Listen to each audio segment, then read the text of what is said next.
Entreprise missionnaire, aide missionnaire internationale, encore une autre fois, article la plus récente. Oui, le titre de l'enseignement pour notre chaîne YouTube, c'est « Les périls du mal ». Les périls du mal. Il y a des périls au mal, OK? En anglais, c'est le mot « evil », mais le mal, OK, en français. Nous sommes devenus mauvais.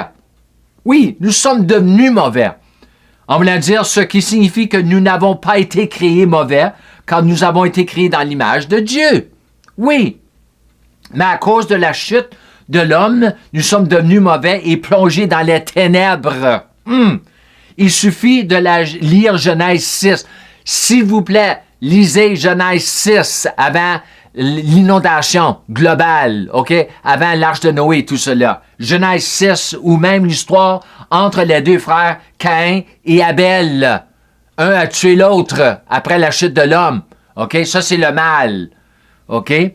Au tout début de la chute de l'homme. OK? Ça n'a pas pris de temps. OK? La chair est mauvaise et l'esprit l'est aussi à cause de la chute de l'homme. L'homme est spirituellement mort dans sa transgression et sa péché. Éphésiens chapitre 2.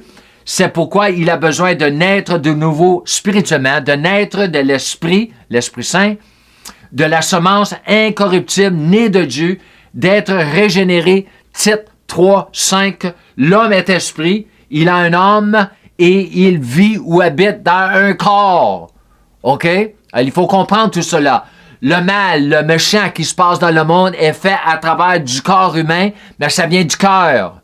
Alors, c'est pour ça qu'il faut changer le cœur. Dieu veut changer le cœur de l'homme et la femme, mais l'homme, je veux dire l'humain, l'humanité. J'ai été convaincu du péché, Jean 16, 8 à 9, lorsque l'Esprit Saint m'a révélé ma vie de débauche. Ma vie d'alcool, de drogue et d'autres vices.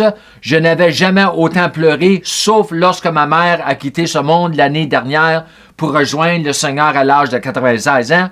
Le Saint-Esprit m'a fait ressentir l'enfer de façon si réelle que je l'ai compris dans la moindre ombre. J'avais le doute. Que je n'avais pas de doute que si je mourais dans mon état, j'irais pas au paradis, mais en enfer. OK? Cela a duré environ 10 à 15 secondes, puis je suis glorieusement né de nouveau, sans même savoir ce que cela impliquait sur le moment. Ma mère me l'a expliqué plus tard, après, j'ai été sauvé. Elle avait prié pour moi pendant 16 ans que catholique charismatique, ce qui signifie qu'elle était elle-même née de nouveau. Finalement, elle a quitté l'Église catholique pour rejoindre l'Église pentecôtiste que je fréquentais après j'ai été sauvé. Merci Jésus. OK? Elle est venue rejoindre son fils. Ceux qui souhaitent que les autres aillent en enfer sont ceux qui finissent par y aller. Ça, c'est très mal. Pour un croyant qui veut certaines personnes qui font du mal dans le monde, s'ils veulent qu'ils aillent en enfer, ça, c'est méchant.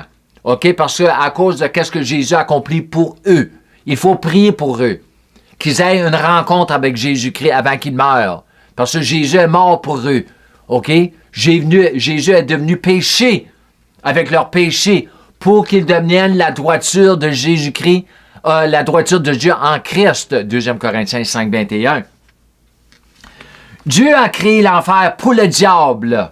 Mais si vous choisissez de suivre le diable plutôt que Dieu, vous finirez là où le diable est pour l'éternité. C'est ainsi simple que ça. Il y a beaucoup de personnes qui ne croient pas dans cela.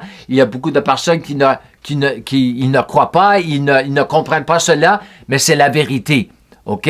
Parce que si tu ne sers pas Dieu, si tu ne deviens pas un servant de Dieu, le Dieu éternel, tu deviens un servant du Dieu de ce monde, petit G. 2 Corinthiens 4, 4. Dieu nous dit que ce que nous devons faire et ne pas faire, ce que nous devons croire et ne pas croire depuis le jardin d'Éden, mais il ne peut pas n'agir ni croire à notre place. Dieu permet donc ce que nous permettons. Nous voyons du mal. Le monde est empli de mal. Nous sommes entourés de mal, de mort, de débauche, tout cela. Et Dieu permet ces choses-là parce que nous le permettons. OK? Nous avons le pouvoir d'arrêter beaucoup de ces choses. Commençant avec notre propre vie, il y a beaucoup de choses qu'on fait. Nous avons le pouvoir d'arrêter tout cela. OK? Alors, Dieu permet beaucoup de choses parce qu'il a donné l'homme la liberté, OK, de choisir le bien contre le mal. Il faut comprendre tout cela. J'ai déjà fait des enseignements sur tout cela. Jésus a été traité comme un criminel sur la croix à notre place afin que nous n'ayons pas à subir le même tort. Yeah! Être traité comme un criminel devant Dieu, mais si nous ne recevons pas ce que Jésus a fait pour nous sur la croix, très important, alors nous serons traités comme des criminels. Oui, OK? C'est l'essence même de l'enfer et, en fin du compte, du lac ou l'étang de feu, car nous naissons tous transgresseurs par nature à cause de la chute de l'humanité. Alors, c'est pour ça que Jésus a dit, nous devons être nés de nouveau. Parce que nous avons été nés d'une semence avec de la corruption. Et la corruption, c'est du mal, c'est de la mort et tout cela. OK? Tout ce que nous voyons sur la terre. OK? La plupart des troubles, épreuves et tribulations que nous rencontrons après notre nouvelle naissance sont auto-infligés ou résultent d'un combat spirituel. Blâmez pas Dieu pour vos problèmes. OK? Dieu ne cause jamais de problème. OK? Nous avons autorité sur ces choses concernant la guerre spirituelle et en grandissant dans notre filiation divine, nous cessons de prendre de mauvaises décisions et nous entendrons clairement la voix de Dieu par l'Esprit afin d'éviter la mauvaise décision, les mauvaises amitiés, etc. OK? Nous faisons des décisions chaque jour. Chaque jour! Le moment que tu te lèves le matin au soir, quand tu te couches, tu fais des décisions à travers la journée. Il y a beaucoup de temps, nous manquons de discernement avec nos décisions. C'est pas Dieu le problème, c'est nous. C'est nous. Nous avons un manque de discernement, nous avons un manque de transformation. Et c'est cela que nous devons changer. OK? Les périls et la conséquence de l'incrédulité spirituelle, des croyances erronées et de l'ignorance sont éternelles. Alors, il faut comprendre tout cela. Quand nous ne croyons pas ce que Dieu croit, c'est des fausses croyances. OK?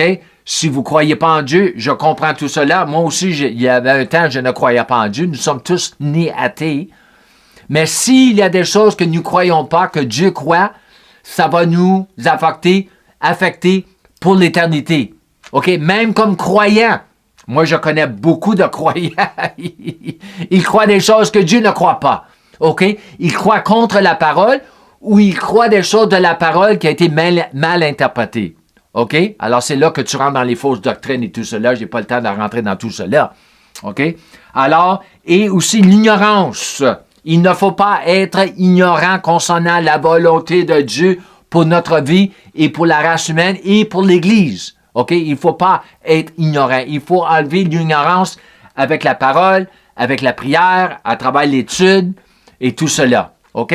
Alors, j'ai fini. Et comme je finis toujours mes enseignements, je vous encourage de marcher dans la plénitude de votre filiation en apprenant à marcher dans la plénitude de la foi de Dieu, de la grâce de Dieu et de la foi de Dieu. Shalom et Amen.